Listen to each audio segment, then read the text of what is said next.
itu dia nginep sambil main-main boneka. Jadi pas dia main boneka, nah itu tiba-tiba tuh pintu kebuka, pintu kamar, krek, pintu kamar mama saya.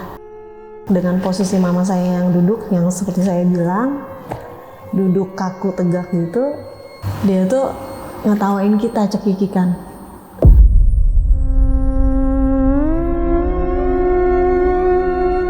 Ibu tuh kan sama anaknya kan penuh dengan kasih ya, iya, gitu loh. Pasti akan reaksinya tuh kan pasti sedih atau gimana gitu. Nah saya tuh cerita sama mama saya deketin, saya bilang, Mah, Mbak Lin tuh udah meninggal gitu loh. Tapi saya tuh bilang nggak percaya bahwa yang diucapkan mama saya sama suaranya tuh beda banget. Oke. Jadi mama saya tuh bilang, itu sudah sepatutnya.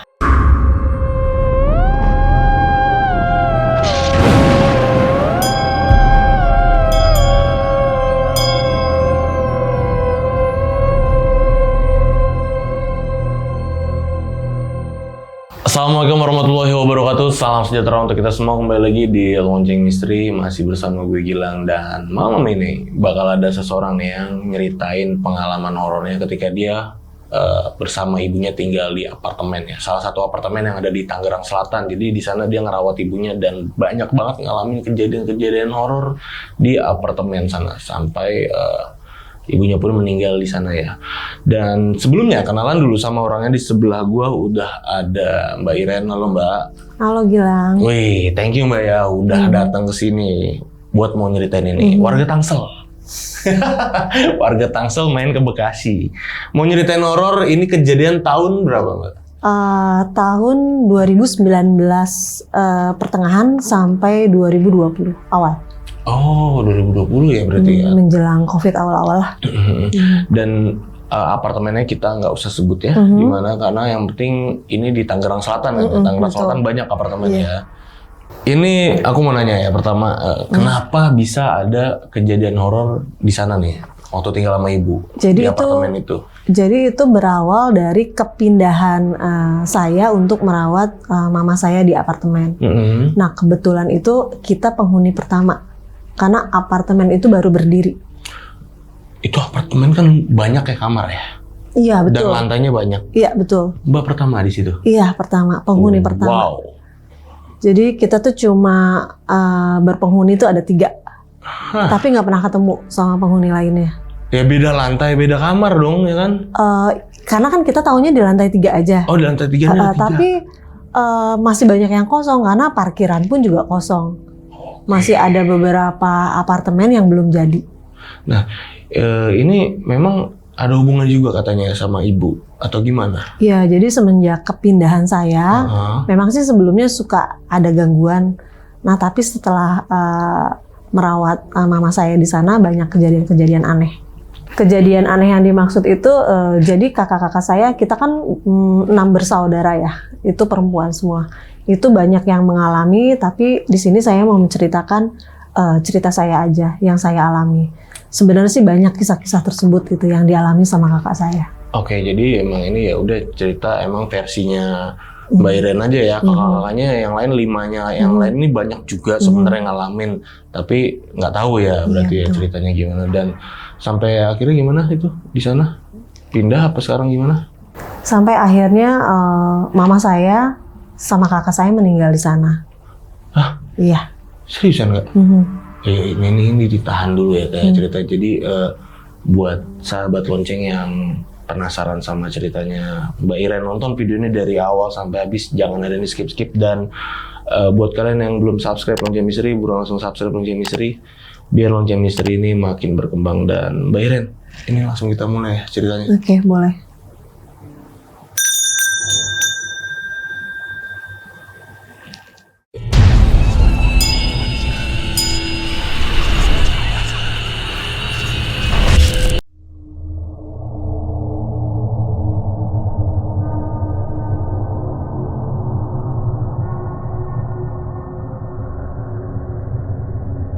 Jadi gini asal muasalnya itu dari kepindahan saya untuk merawat orang tua di apartemen. Oke. Jadi sebenarnya kondisi apartemennya ini emang udah agak-agak apa sih, aneh gitu loh. Jadi karena kita itu penghuni pertama, jadi sebenarnya udah agak ragu, setengah ragu gitu loh. Karena kan kita tinggal di lantai 3, itu posisi paling pojok. Nah, jadi banyak kejadian tuh Gilang, waktu saya prepare untuk kepindahan mama saya tuh ada banyak kejadian hal-hal yang agak aneh sih sebenarnya gitu. Terutama yang paling agak bikin deg-degan itu memang koridor gitu. Jadi bentuknya itu agak ujung ke ujung. Nah, terus kalau liftnya itu kan di sini, jadi bentuknya T. Ya, lift di tengah ya? Lift di tengah. Nah, kejadian pertama itu dimulai dari saya nganterin barang-barang. Jadi saya ngeberesin waktu itu prepare bikin tempat tidur untuk mama saya. Karena kan mama saya sakit ya. Jadi kita custom untuk tempat tidur yang sesuai dengan kondisi kamar. Jadi satu kamar itu khusus untuk mama saya, yang satu khusus untuk saya dan kakak-kakak saya kalau sedang nengokin mama saya. Oke. Waktu itu malamnya saya lupa lah ya. Nah, saya tuh mau keluar untuk beli makanan. Jadi di bawah itu memang kondisinya belum ada apa-apa. Jadi belum ada Indomaret, belum ada toko-toko. Jadi memang murni kita itu penghuni pertama di apartemen tersebut.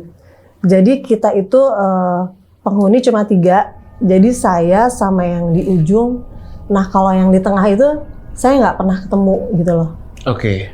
Nah, pas saya buka pintu itu, saya tuh ngelihat paling ujung ya, itu ada sosok perempuan. Jadi nenek-nenek gitulah ya, nenek-nenek sama anak kecil. Saya tuh berusaha untuk nggak melihat gitu loh. Tapi dia itu kayak gini loh Gilang. Dia itu kayak yang jalan pelan-pelan. Nah otomatis kan saya kan pasti ketemu dia nih. Untuk menghindari itu kan saya juga agak takut ya. Jadi dia jalan, saya jalan, otomatis saya cepet-cepet tuh ke lift. Nah udah sampai di lift itu, untungnya sih cuma berhenti di bentuk yang T itu loh. Nah udah akhirnya saya ke bawah. Selesai itu saya masih agak deg-degan. Saya ke depan, saya cari makanan segala macem. Saya balik lagi kan. Pas saya balik untuk ke unit itu, nenek-nenek itu tuh masih ada di tengah itu, agak mematung dengan si anaknya itu ya. Masih ada di bagian tengah koridor? Di tengah. Jadi dia di tengah. Jadi saya kan otomatis ngelewatin tuh.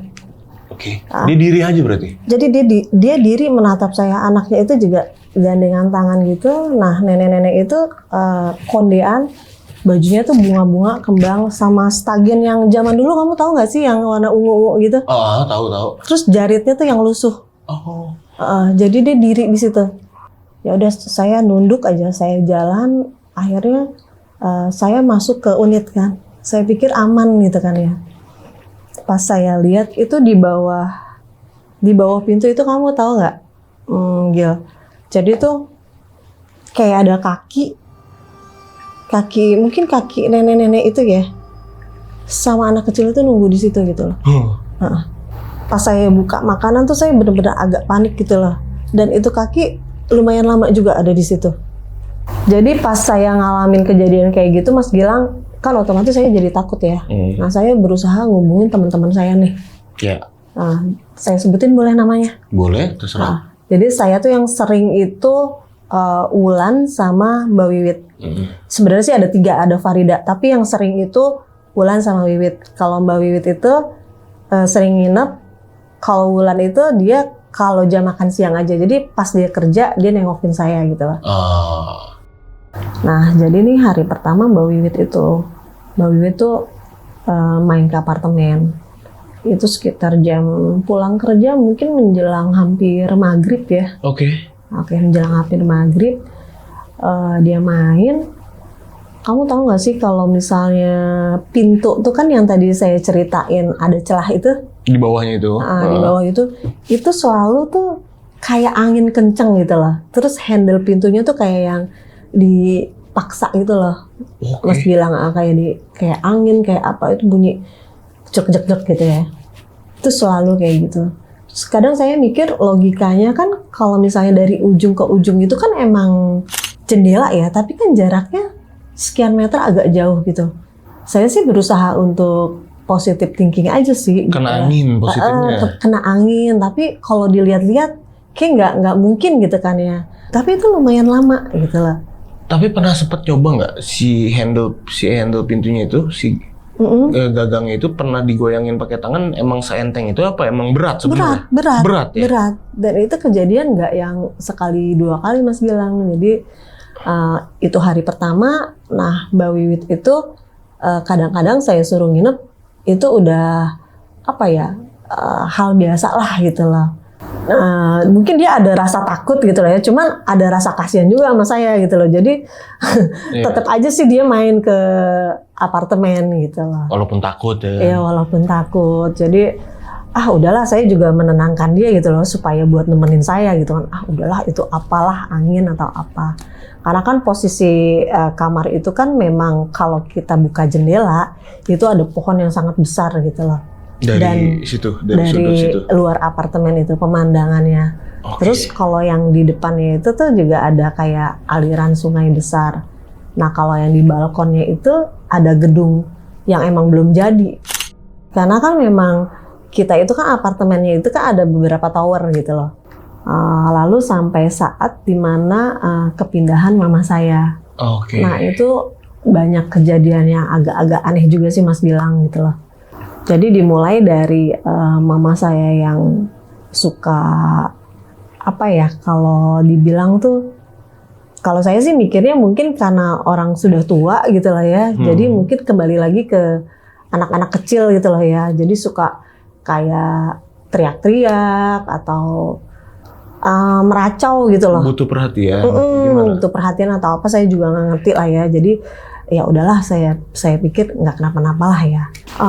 Saya ceritain kondisi mama saya dulu ya. Kenapa kita bisa pindah di apartemen gitu loh ya. Jadi mungkin pengen karena saya anak paling kecil gitu kan. Jadi emang cari tempat yang nyaman buat mama saya. Nah kondisi mama saya sendiri pun tuh memang udah bener-bener nggak bisa jalan.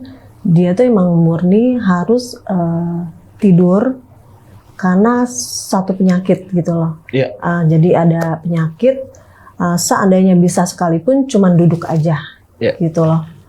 Nah tapi semenjak kita pindah di apartemen itu ada kejadian-kejadian yang sangat, menurut saya tuh sangat aneh Mas Gilang. Jadi waktu itu pas malam-malam tuh kok ada yang mandi gitu loh. Saya tuh dengerin siapa yang mandi gitu loh. Karena kan kakak saya tuh jarang nginep. Nah kebetulan waktu itu juga Mbak Wiwit juga nggak nginep gitu kan. Pas saya lihat ke kamar mama saya cek tuh nggak ada gitu loh. Pas saya ketok-ketok pun juga mah gitu kan ya, dia nggak nyautin. Ya udah akhirnya saya mikir, cuman agak kaget juga ya kenapa mama saya bisa mandi gitu kan ya. Pas nggak lama dari situ mama saya keluar, dia dalam keadaan udah posisi mandi. Pas saya mau tegur ya dia jalan aja tanpa iya tanpa enggak, jalan aja ke kamar gitu loh. Melengos aja berarti? Iya, jadi lurus aja lempeng aja gitu loh. Terus pintu udah ditutup. Nah itu kejadian teramat sangat aneh juga gitu loh. Jadi itu saya tuh kegiatan saya itu kalau pagi menjelang pagi sampai jam 12 sih aman-aman aja ya. Nah nanti nih biasanya setelah habis maghrib itu sampai menjelang jam 3 atau jam 4 malam itu ada aja kegiatan yang harus saya kerjain gitu loh. Karena mama saya tuh suka nyuruh-nyuruh manggil saya gitu kan ya untuk sekedar buat kopi gitu, kopi hitam gitu Mas bilang. Itu airnya kan mendidih ya. Itu sama mama saya tuh diminum loh. Gitu loh dalam keadaan panas mendidih gitu. Saya juga agak kaget ya gitu loh. Diminumannya cuma seruput atau benar-benar minum? Benar-benar diminum. Wow. Itu kejadian nggak yang sekali 2 kali, jadi hampir setiap malam gitu loh. Semenjak pindah ke apartemen atau sebelumnya memang kayak gitu? Semenjak di apartemen. Semenjak di apartemen? Iya. Nah terus kan karena saya agak, saya sih nggak curiga yang aneh-aneh ya, karena kan itu mama saya sendiri ya, takut pun juga enggak lah gitu loh pada saat itu. Akhirnya Mbak Wiwit itu ada kesempatan main lagi, karena kan saya minta ya, dia ajak temennya namanya Ical. Nah, abis dia main ke situ, kita duduk-duduk kan nongkrong di depan gitu. Nah, Ical tuh cerita, Mbak Iren itu bukan mama kamu gitu. Dia bilang, mama kamu tuh udah nggak ada 2 bulan lalu gitu. Dia bilang gitu kan. Nah, saya tuh agak bingung juga gitu loh. Maksudnya apa ya gitu kan ya. Maksudnya apa nih gitu kan. Ya mama kamu udah nggak ada gitu. Karena yang saya lihat kayak gitu. Jadi Ical ini memang anak muda nih Mas Gilang. Tapi dia bisa ngelihat gitu loh. Bisa ngelihat mungkin anak indigo kali ya atau apa gitu. Dia bilang, ini mama kamu harus diobatin nih. Nah otomatis kan saya jadi agak bingung ya gitu loh. Kalau diobatin, obatin apa nih? Kan memang mama saya juga sakit minum obat dokter gitu kan ya. Iya benar. Nah akhirnya saya telepon kakak saya gitu, saya ceritain nih kejadian-kejadian yang agak aneh-aneh gitu kan. Terus kata kakak saya, ya udah coba aja kalau misalnya memang Ical ini bisa ngobatin atau apa, ya udah kita coba aja gitu. Nah singkat cerita, Ical itu mau ngobatin mama saya dengan satu persyaratan. Jadi ada beberapa persyaratan pada saat itu. Jadi ada beberapa persyaratan untuk beli-beli. Ya pada saat itu kita disuruh bayar untuk ini gitu kan ya. Ya udah. Bayar. Ya, karena itu harus dia beli kayak minyak gitu loh. Iya. Kayak minyak, terus ada yang harus dibakar gitu kan. Ya udah deh, pikir kita nih, kami kakak-kakak saya, ya udah dijalanin aja deh gitu kan. Ya sampai akhirnya suatu waktu dikumpulin nih kakak saya, karena kan untuk ngobatin mama saya ini harus kumpul nih anak-anaknya. Jadi kita berenam perempuan semua, kita kumpul di apartemen. Di waktu itu kita ada di koridor. Dan kebetulan Ical itu juga bilang di pojok sana yang tadi saya cerita, itu lagi ngamatin juga. Jadi nenek-nenek sama anak kecil itu emang lagi ngamatin kita. Jadi pas Ical kayak ngebakar dupa gitu ya, atau apalah saya nggak ngerti itu. Sajen lah ya. Iya, itu juga kita ngumpet-ngumpetan ya. Mungkin kalau ada satpam takutnya ditegur ya. Ya udah akhirnya pas ngebakar itu lampu dari ujung ke ujung tuh Mas Gilang itu mati, tek tek tek satu-satu tuh sampai akhirnya berhenti lampu terakhir di unit kita. Itu otomatis kan kita yang pada takut ya langsung masuk ke unit gitu loh, buru-buru masuk ke unit gitu loh. Jadi si Ical itu masih tetap ngebaca-bacain gitu loh. Jadi kalau menurut Ical dia memang mengusir dulu penghuni yang ada di area koridor, tepatnya itu di area depan unit kita. Karena kan di depannya itu ada pohon besar. Saya nggak tahu, mungkin pohon beringin deh. Dari situ kejadian yang udah diobatin itu, saya lihatnya juga masih ada beberapa gangguan juga sih gitu loh. Jadi si Ical ini ngobatin di dalam tubuh mama saya itu ada beberapa yang tinggal di dalam diri mama saya gitu. Jadi yang diobatin itu baru 1 gitu loh. Pada malam itu. Pada malam itu ya udah. Akhirnya ya udah besok paginya kita beraktivitas seperti biasanya.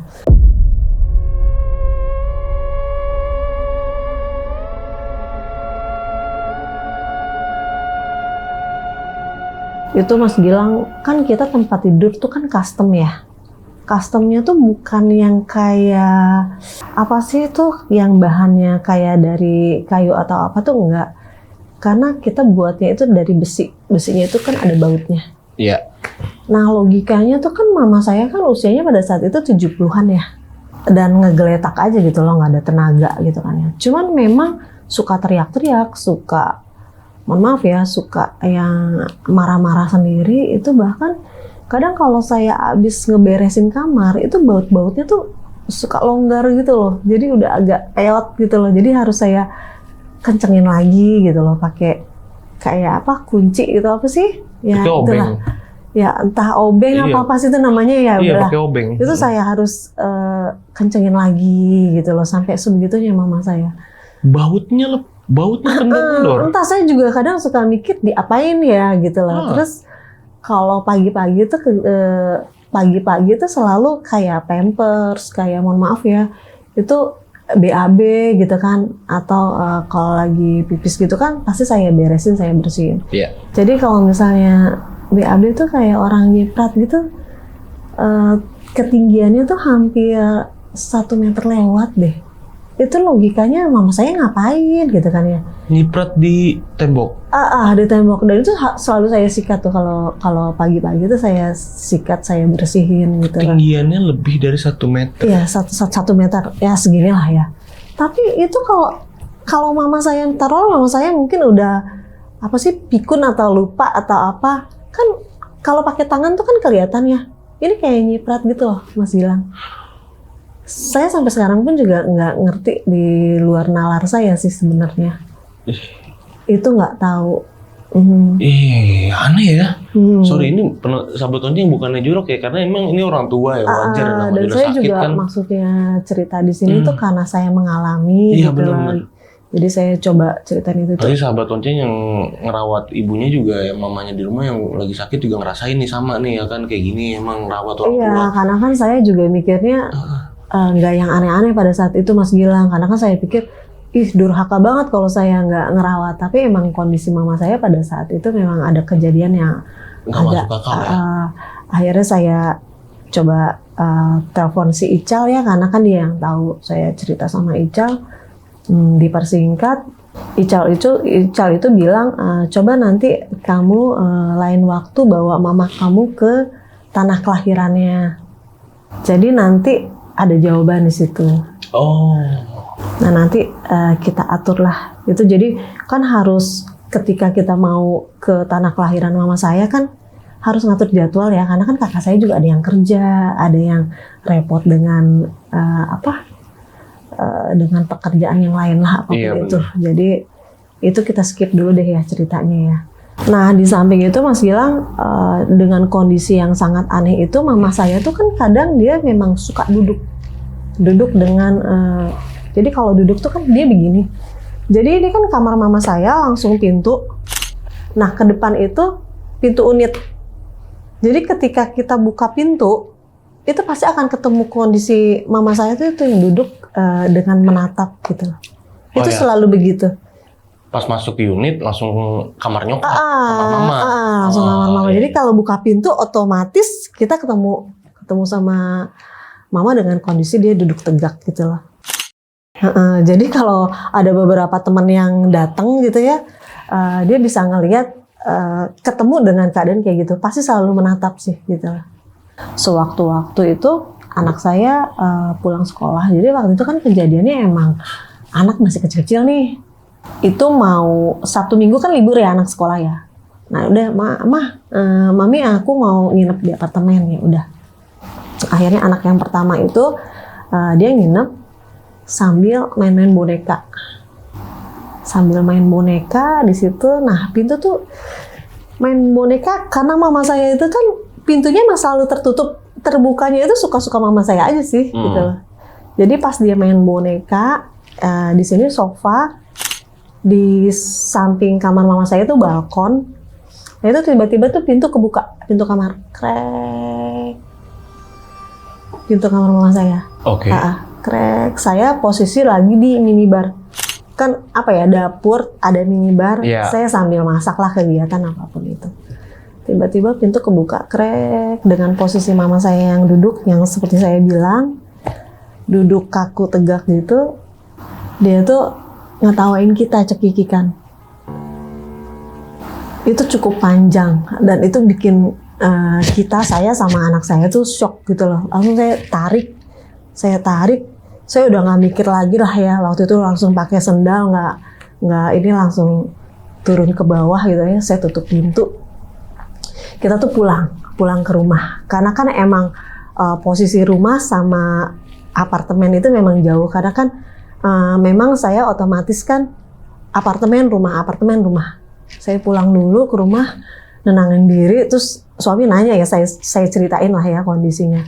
Nah itu saya pengalamin ninggalin mama saya sendiri. Ya namanya anak dengan orang tua, saya tuh kepikiran ya. Saya mikir gitu, ya Allah, ini kenapa ya? Saya takut mama saya sendiri kan. Di lain itu saya juga takut gitu kan. Terus sampai saya tunggu abis subuh, sholat subuh, saya balik lagi nih ke apartemen. Saya ke atas mungkin waktu itu belum jam 6 lah ya, masih agak gelap lah ya. Saya buka pintu, itu kondisi mama saya masih tetap tegak gitu, memandang saya, menatap saya dalam-dalam. Otomatis saya tutup lagi, karena saya takut kan ya. Karena dengan kondisi kayak gitu, natap saya dalam-dalam gitu. Saya tutup lagi, saya kabur lagi ke bawah. Saya ke lobi, saya nunggu sampai waktu itu jam berapa ya? 8-9. Saya ke atas, kondisinya kamar udah tertutup lagi. Cuman ya gimana ya, namanya orang tua, saya sih berusaha cuek aja lah. Se-enjoy mungkin gitu lah ya, saya setel musik lah atau apa. Jadi kejadian-kejadian gitu tuh emang yang bikin, mungkin karena beliau itu mama saya, jadi saya berusaha emang nggak takut gitu, nggak apa-apalah gitu loh. Mungkin itu memang masa-masa orang tua tuh kayak gitu. Tapi satu sisi keanehan ini serem ya yang dia lakuin. Iya, serem gitu loh. Saya agak, ya itulah gitu loh. Sampai saya tuh suka cerita sama kakak saya tuh kayak percaya nggak percaya, tapi itu yang saya alamin gitu loh, Mas Gilang. Sorry nih, aku potong bentar ya, di tengah-tengah cerita, di tengah-tengah kejadian yang dialamin. Mungkin ini sahabat Onceng juga butuh informasinya mungkin ya. Sebelum pindah ke apart tinggal sama siapa? Jadi sebelum pindah ke apartemen itu tahun 2018 itu kan ayah saya meninggal. Nah setelah ayah saya meninggal, emang perilaku mama saya itu emang udah agak jadi pendiam, jadi pemurung. Jadi memang kebanyakan diem. Tinggalnya gitu loh. Itu tinggal sendiri di Serang, Banten sana, di rumahnya. Nah karena kita ini anak-anaknya mikir, yaudah deh daripada mama kita kesepian, gimana kalau nggak kita bergantian.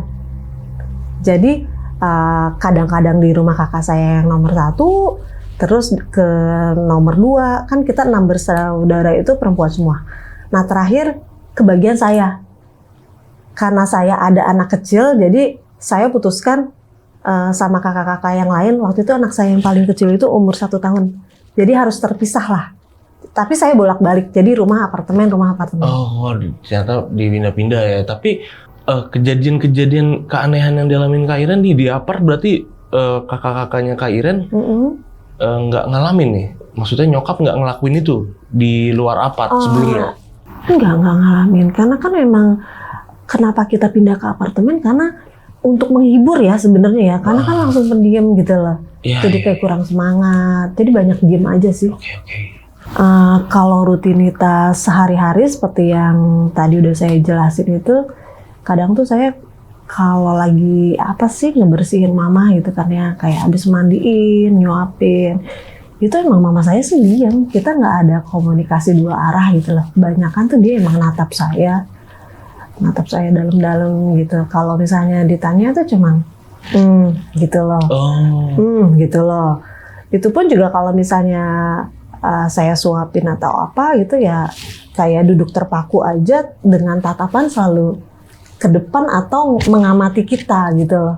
Oke, dan setiap hari rutinitasnya ngebersihin yang kayak tadi diceritain ya? Iya, itu selalu dari jam 6 sore tuh Mas Gilang sampai jam 3 jam 4 tuh memang saya selalu berkegiatan gitu loh. Jadi kayak kurang tidur sih sebenarnya gitu loh. Kan saking aku tuh capek ya, karena kan rumah ngurus anak, walaupun jaraknya itu cuman nggak 1 kilo lah kurang lebih dari rumah dan apartemen. Jadi ngurus anak, ngurus suami gitu kan. Nah, aku waktu itu tuh lagi capek banget nih. Terus nelfonin kakak. Nah yang bisa kebetulan kakak nomor 2. Kakak nomor 2. Nah karakter kakak yang nomor 2 ini Gilang, dia tuh sabar, baik, penyayang, pokoknya lemah lembut banget deh gitu loh ya. Nah orangnya juga nggak enakan. Jadi kan saya bilang gantian dong gitu kan, dia capek banget nih gitu kan. Ya udah akhirnya beliau nih nemenin mama saya Di apart tuh ya? di apartemen. Memang sih ada beberapa kali tuh nelponin saya, ada chat gitu kan. Cepetan dong kesini jangan lama-lama gitu loh. Maksudnya jangan lama-lama. Emang sih waktu itu kalau saya inget-inget, karena kan saya nginep di rumah dong, besok deh balik gitu kan. Ini ngechatnya malam nih waktu itu? Nelpon-nelponinnya malam? Jam berapa? Banyak. Mungkin jam-jam 9, jam 10. Oh iya. Mungkin karena kakak saya itu nggak enak hati sama mama gitu kan ya. Mungkin dia selalu melayani. Atau enggak dia capek, pengen ada temennya. Jadi nggak ngerti juga sih maksud dia ngechat gitu kan ya. Cuman dia bilang cepetan dong jangan lama-lama gitu kan ya. Ya udah. Jadi pas saya balik ke apartemen, itu kondisi kakak saya tuh kayak duduk aja gitu loh. Dia tuh lemes, terpaku. Saya tanyain juga, dia diem aja gitu loh. Diem aja dia? Jadi dia tuh diem aja gitu, kayak yang pakai bajunya juga ya pakai baju kayak daster gitu lah ya. Jadi kayak yang emang duduk lemes gitu loh. Jadi otomatis kan saya juga bingung nih, kakak saya abis ngapain tadi malam gitu kan ya. Abis, kalau saya kan seperti yang tadi saya bilang ya, kalau misalnya capek ya udah istirahat dulu. Mungkin karena kakak saya terlalu orangnya baik atau gimana, nggak ada istirahatnya. Saya sih mikir positifnya kayak gitu loh. Akhirnya dibawalah ke rumah sakit terdekat. Udah lama kita tanya-tanyain juga nggak ada reaksi gitu loh. Jadi cuman diem aja gitu loh. Sampai akhirnya dokter bilang menyatakan itu dia stroke. Hah? Iya, dia stroke. Stroke tiba-tiba? Tiba-tiba dia stroke. Kita juga kaget gitu loh. Maksudnya kok bisa tiba-tiba gitu loh. Padahal sehat-sehat aja gitu loh. Lah malah masih nelpon-nelpon Iya, kan? masih nelpon-nelpon. Dia memang isi chatnya itu cuman bilang jangan lama-lama dong, itu aja sih. Iya, Gitu, iya. temenin dong gitu. Tapi dia nggak detail cerita kenapa gitu loh. Iya, dia nggak cerita ya? Dia nggak cerita. Gitu. Nah terus nggak lama kemudian 1 minggu. Jadi kakak saya tuh bolak-balik di rumah sakit ya. Jadi dari rumah sakit yang di dekat apartemen, terus dipindahlah ke daerah Depok dekat rumahnya gitu. Oke. Ya itu sih waktu dia kontrol lagi di rumah sakit yang gede, itu karena saya kangen, mampir dong ke sini gitu loh, sekalian nengokin mama gitu kan. Ya udah mampir, dia pakai kursi roda gitu kan. Kursi roda. Itu sempat saya tanyain, kamu mau Mbak, kamu mau dirawat juga nggak bebarengan sama mama gitu kan. Itu kayak yang orang yang ya kayak menolak atau apa, saya kurang paham juga. Sampai akhirnya anaknya memutuskan udah saya yang ngerawat aja gitu. Gimana dia? Nolaknya gimana waktu itu? Anaknya langsung yang mengkat kami rawat aja gitu loh. Jadi memang permintaan anaknya. Oh, tapi dari si kakaknya Mbak Iren nggak gimana? Kayaknya mungkin juga menolak ya kalau yang saya tangkep gitu loh. Menolak juga, maksud saya kan ya udah deh sekalian sini sama mama gitu lah, saya yang ngerawat atau gimana. Dia nggak ada respon apa-apa ya kakaknya waktu itu? Nggak kayak yang ya gitu deh gitu loh, kayak emang nggak mau gitu loh. Nah setelah kejadian itu nengokin, nggak lama kemudian udah masuk ke ICU kakak. Kakak masuk ke ICU karena udah sangat berat banget ya, udah bolak-balik pindah rumah sakit, masuk ICU nggak tertolong nih Gilang, jadi kakak meninggal. Innalillahi. Iya, kakak yang nomor 2 tuh meninggal. Nah setelah pemakaman, saya kan nggak mungkin datang ke pemakamannya karena kan ngurus mama kan. Nah tapi ada kejadian yang sangat aneh nih Gilang. Saya sih yakin itu bukan mama saya ya, karena kan seorang ibu tuh kan sama anaknya kan penuh dengan kasih ya. Iya gitu benar. loh. Pasti akan reaksinya tuh kan pasti sedih atau gimana gitu. Nah saya tuh cerita sama mama saya. Jadi pas saya ke kamar, saya sempat deketin mama kan, karena kalau saya duduk di samping tuh nggak mungkin Mas bilang. Jadi saya tuh kalau ngomong sama mama saya kan adep-adepan. Iya. Pas udah tatap-tatapan gitu kan, saya kan deketin mama ya untuk ngebilangin berita duka gitu kan ya. Saya deketin, saya bilang, Mah, Mbak Lin tuh udah meninggal gitu loh. Tapi saya tuh bilang nggak percaya bahwa yang diucapkan mama saya sama suaranya tuh beda banget. Oke. Jadi mama saya tuh bilang matanya tuh mengarah ke saya, duduknya ya seperti yang saya bilang itu tegap. Dia cuma bilang itu sudah sepatutnya. Nah itu suaranya tuh yang saya juga nggak ngerti. Tiba-tiba mama saya tuh jawab gitu, suaranya tuh serak gitu. Serak, parau dan menatap saya gitu. Saya tuh langsung, saya kan kaget, saya langsung istighfar, astagfirullah. Saya langsung tutup kamar mama saya sih. Saya agak langsung saya telepon kakak saya. Iya, karena itu bukan nyokap ya berarti ya? Bukan. Suaranya udah beda Iya, dan beda. jawabannya Karena kan mama saya kan seperti yang tadi saya bilang, dia cuman duduk aja, Mas Gilang. Cuma duduk, ya udah menatap. Jadi kalau misalnya temen main pun juga cuma tatap-tatapan gitu lah. tiba-tiba jawab gitu dengan suara yang berbeda ya? Dengan suara yang berbeda. Oke.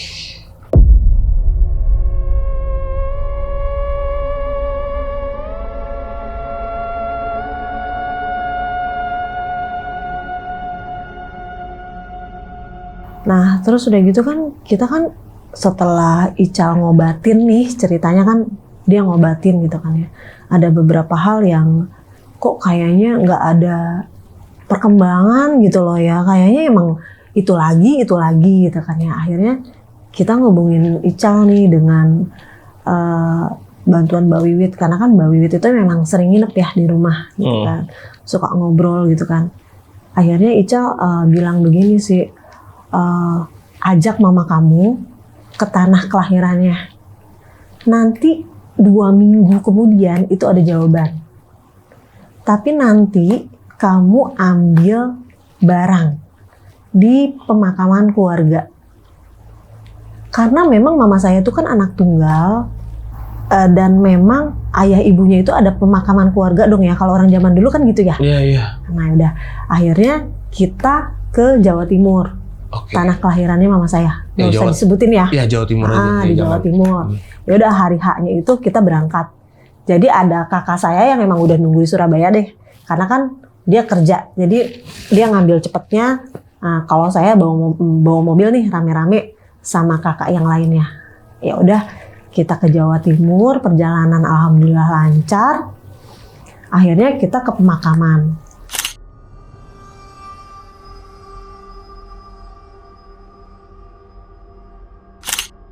Nah, ke pemakaman tersebut kita ambillah barang yang dimaksud nih, ceritanya nih, Mas Gilang. Ada ya? Tahu nih si Ical ya?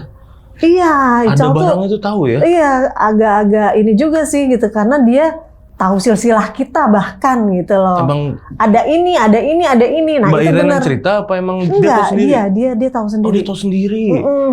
Dia tahu sendiri. Ya udah. Oke. Yaudah kita ambil.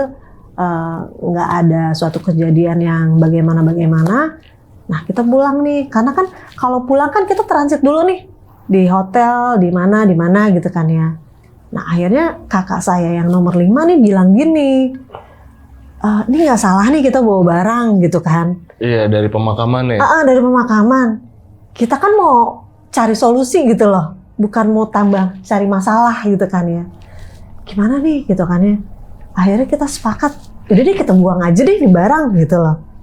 Nah akhirnya di perjalanan kita menuju pulang, kita buang nih barang gitu kan ya. Yaudah kita pulanglah dengan selamat. Oke.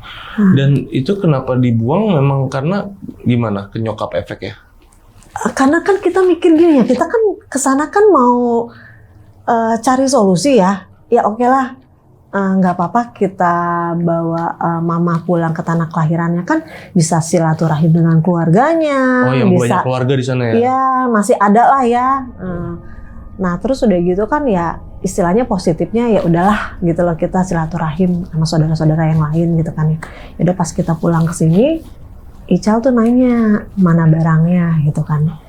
Ya kita kompakan juga dong bilang, ya ampun kita lupa gitu loh. Memang sih ada rasa kecewa sih ya, tapi ya udahlah kita case close lah gitu kan ya.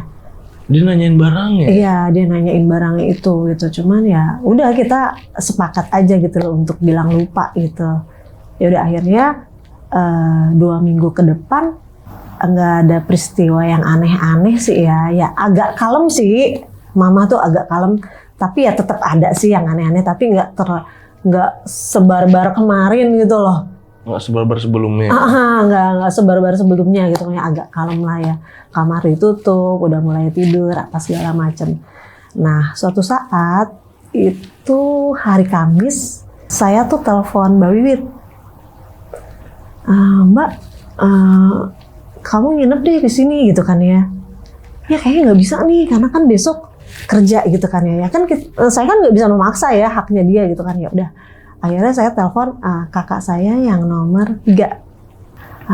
Kak, kamu nginep dong di sini gitu kan. Nah, dalalanya dia bisa. Akhirnya nginep lah ya. Nah, pas malam-malam itu ada kejadian. Pada saat itu tuh hujan. Jadi hujan besar banget. Besar banget. Itu hari Kamis, berarti malam Jumat deh. Oke. Itu mulai lagi mama saya. Teriak-teriak. Heboh lah ya. Teriak tuh apa? Cuman nggak ada kata-kata ya? Gitu-gitu. Iya, teriak-teriak gitu lah ya. Teriak heboh lah ya. Terus manggil-manggil saya, manggil-manggil kakak saya. Sebenarnya tuh saya kan karena pada saat itu agak menyesal juga sih, capek gitu loh. Jadi nggak terlalu ngeladenin gitu kan ya.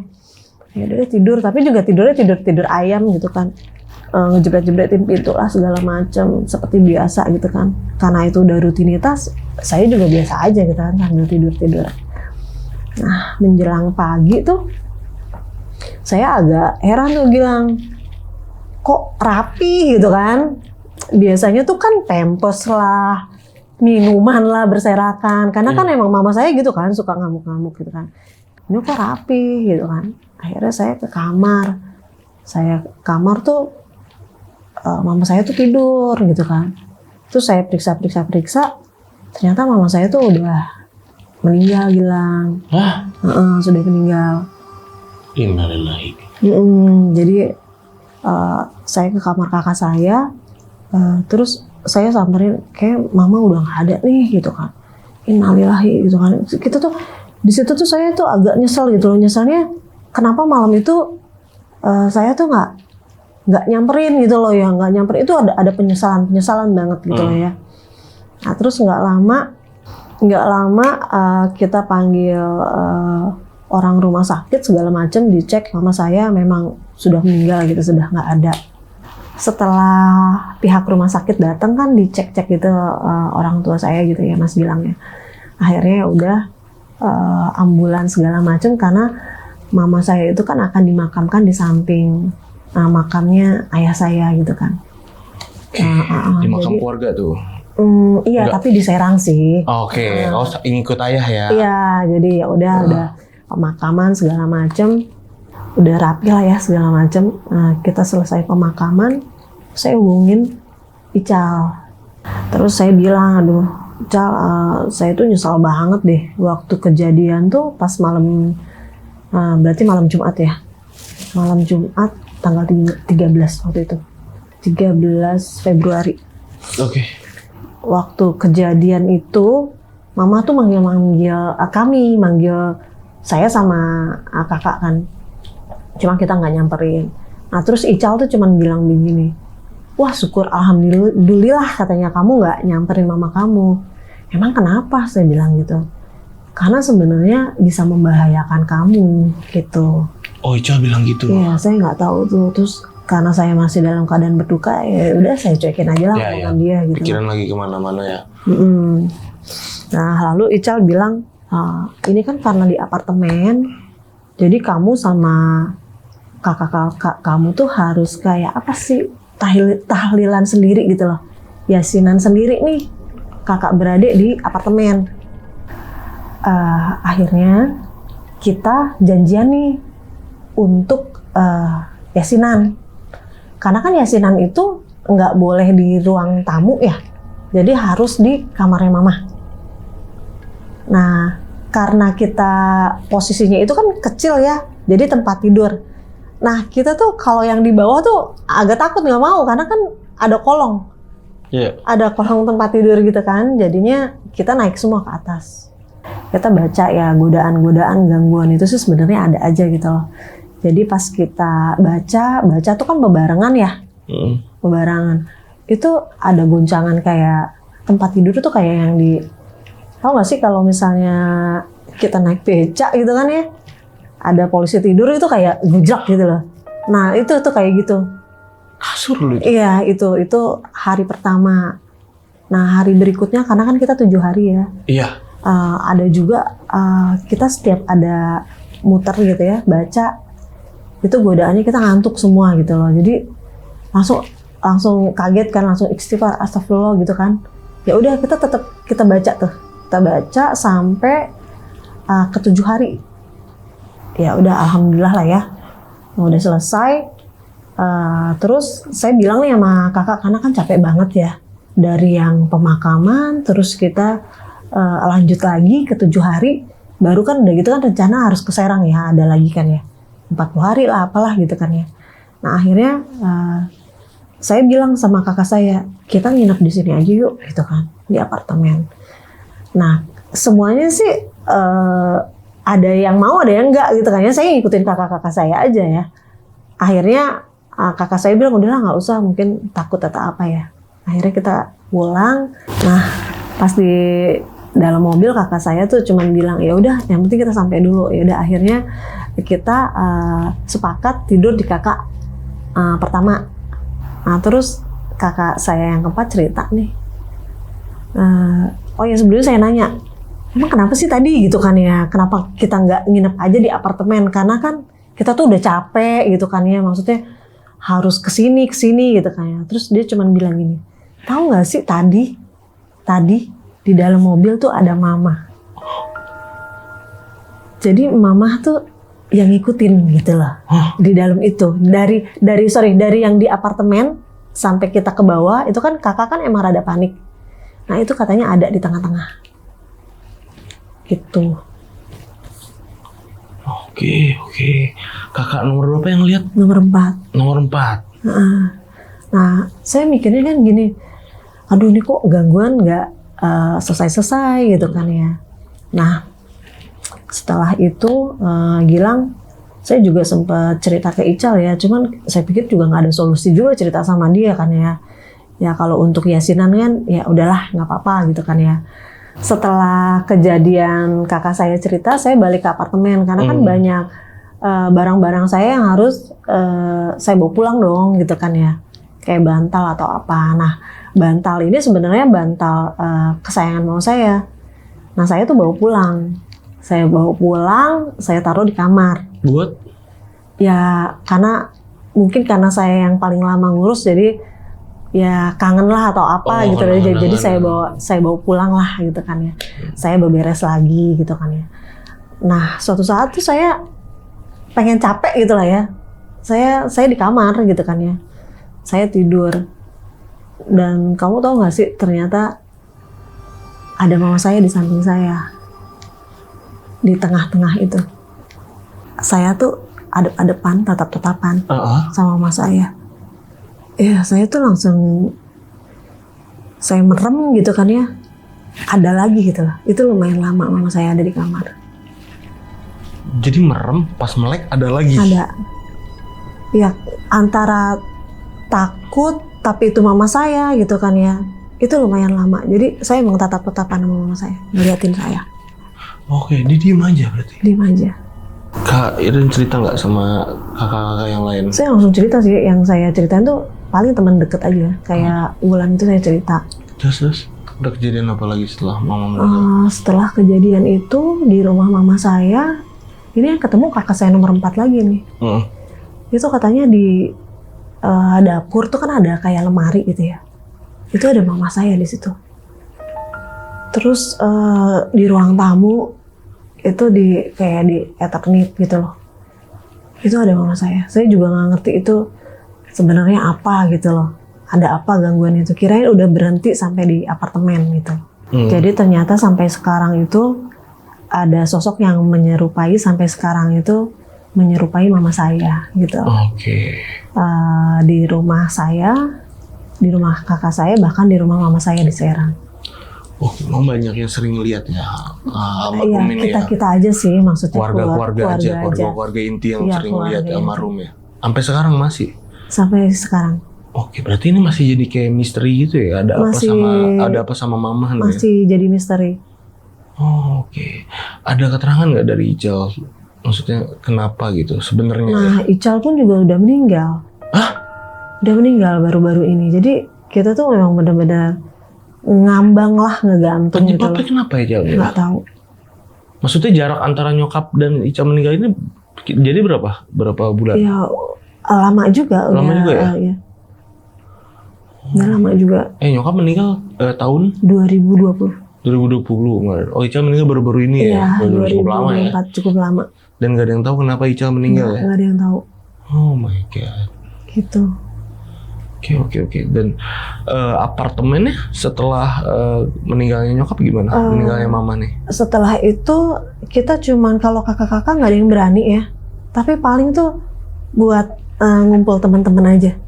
Oh, sekarang? Tapi kalau sudah menjelang mau waktunya maghrib, kita bubar gitu loh. Oh, gitu? Nggak ada yang berani. Nggak ada yang berani nginep Nggak ada situ yang lagi? berani. Sampai sekarang? Sempet sih disewain, ada gangguan juga. Tapi untungnya gangguannya itu nggak sosok ya. Gangguannya kayak yang lampu tuh mati, terus nyala, terus TV juga kayak gitu. Terus air aqua tuh bocor sendiri gitu loh. Oke. Terus kadang-kadang kan yang nyewa itu kan nelfon saya dong otomatis. Ini kenapa ya listriknya begini? Saya coba ke pengelola ya aman-aman aja. Jadi gangguannya cuman berupa kayak gitu. Oke, berarti ada gangguan tapi ya biasa aja gitu gangguannya. Biasa aja. Oh ya aku lupa nih kan selama ini yang temen yang rajin nemenin ya, itu kan Wulan sama Mbak Wiwit. Nah sebelum ke Lonceng Misteri nih saya sounding dulu nih ke teman-teman. Izin ke kakak, izin ke teman. Mau ke Lonceng Misteri nih gitu kan. Karena kan sebagian besar juga udah ada yang tahu ya ceritanya. Terus saya cuma bilang gini, iya Mbak, makasih ya ke Mbak Wiwit. Dulu tuh sering banget nemenin nginep. Terus Mbak Wiwit cuma bilang gini, nginep, saya nggak pernah nginep deh. Dia bilang gitu. Padahal selama ini dia tuh sering nginep. Memang sih kalau misalnya nginep, pulang kerja tuh mungkin jam-jam 6 gitu dia nginep. Tapi emang dia selalu madep ke tembok sih gitu lah. Karena saya sih nggak pernah ngeganggu juga karena kan mungkin capek atau apa. Nanti habis subuh dia berangkat kerja. Tapi setiap dia nginep nggak pernah ngobrol, nggak pernah ngapa-ngapain berarti? Iya paling cuman gitu aja udah. Gitu aja. Tapi ngadep tembok. Ya udah saya juga nggak ngeganggu. Yang penting ada yang nemenin jadi aman gitu loh, nggak takut. Gitu. Cuman agak deg-degan juga ketika dia bilang nginep, nggak pernah nginep. Dia bilang nggak pernah nginep. Iya. Terus saya juga tanya ke kakak kan. Kakak juga heran. Kan dia yang selalu nginep gitu loh.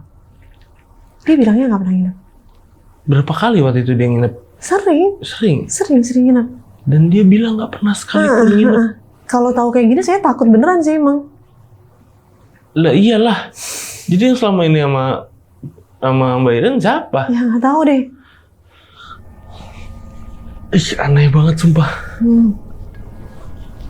Berarti masih banyak ya misteri-misteri yang belum terjawab. Ini ada apa sama apartemen? Apa Mas bilang mau main gitu kesana? Disewain kan ya? Disewain ya apartemen misalnya ya? Apartemennya sih udah berusaha disewain seperti disewainnya tuh per bulan apa harian? Waktu itu sih tahunan ya. Waktu itu tahunan, paling cuman setahun 2 tahun ya. Terus kita coba pakai aplikasi. Yang harian tuh? Iya, tapi nggak laku juga. Nggak laku? Apa Mas Gilang mau nyoba ke sana? Waduh, itu serem itu partnya. Oh ini kan dulu itu ya, maksudnya baru-baru. Sekarang mah nggak terlalu. Ya udah lama juga, sekarang juga kosong udah lama. Sekarang kosong udah lama iya, apartnya? Mungkin 3 tahun lagi. 3 tahun. Oke, nah ini kalau emang nyampe 2.000 komen lah ya, 2K komen nih. Nah, gue main ke sana dah, nyobain nginep di apartnya Mbak Iren ya. Kalau 2.000 komen dalam 2 minggu. 2.000 komen dalam 2 minggu ya, jangan 2 bulan. 2.000 komen dalam 2 minggu aku kesana nih Mbak. Ya, bener kalau ya, video main ini ya, kesana ya. Video ini tembus 2K komen dalam 2 minggu. Aku nyobain kesana dan Berarti sampai sekarang masih disewain juga, apartnya udah ditaruh di aplikasi ya. Semoga memang ada yang nyewa, karena kan biar gimana pun ya sayang apart kosong kan, nanti nambah kosong nambah serem ya kan, mendingan diisi terus harusnya kan, biar nggak ada apa-apa juga. Nah ini Mbak Iren kan udah cerita nih panjang nih. Ada nggak nih pesan-pesan buat sahabat lonceng yang udah nonton di rumah apa nih? Ya pesannya sih, selagi orang tua bilang masih ada ya orang tua ya. Masih, alhamdulillah. Selagi masih ada orang tua ya sayangilah mereka, dirawat dengan baik walaupun cobaannya seperti ini gitu loh. Karena kehilangan orang tua tuh benar-benar berat gitu loh. Bahkan saya tuh setelah mama meninggal tuh pernah berdoa, ya Allah nggak apa-apa deh, saya susah atau banyak cobaan, yang penting mama saya ada. Sampai sedemikiannya lah orang tua tuh, sosok orang tua tuh benar-benar berarti dalam kehidupan. Jadi sayangilah. Iya gitu ya, mungkin masih ada. Mau masih ada disayang, inilah dibahagiain ya kan. Nanti kalau nggak sempat lagi nyesel, gitu betul, ya. Betul. Dan ini makasih banget loh, ini Kak Iren ya, atau Mbak Iren udah nyeritain cerita ini sama sahabat lonceng di rumah. Dan buat sahabat lonceng yang udah nonton video ini dari awal sampai habis, gimana pendapat kalian? Tulis di kolom komentar. Kalau kalian suka sama video ini, jangan lupa di like videonya, dan ingat kalau tembus 2K komen dalam 2 minggu, gue bakal nyoba nginep di sana sendirian. Oke? Dan buat teman-teman di rumah yang mau cerita, datang langsung ke sini. Itu caranya gampang banget. Kalian bisa klik link di deskripsi di bawah video ini, atau bisa ke Instagram kita langsung. Oke, akhir kata gue Gilang izin pamit. Mbak Iren juga izin pamit. Wassalamualaikum warahmatullahi wabarakatuh.